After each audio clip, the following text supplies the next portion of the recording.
انا صعبان عليا نفسي.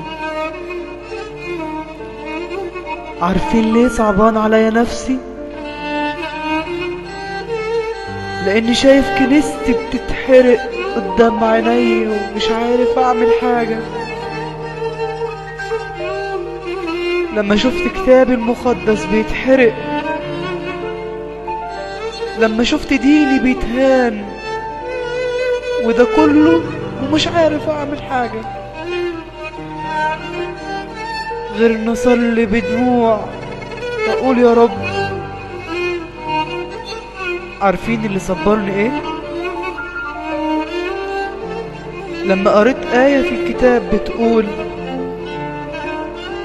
في العالم سيكون لكم ضيق ولكن ثقوا انا قد غلبت العالم.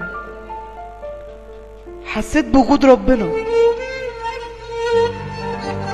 ايوه، ربنا كان بيكلمني وبيهديني. فعلا ربنا معانا وحاسس بينا في كل وقت. انا طالب منكم كلمة واحدة بس نقولها مع بعض، ويا ريت نقولها على طول، لان هي كلمة نجاة من اي شر.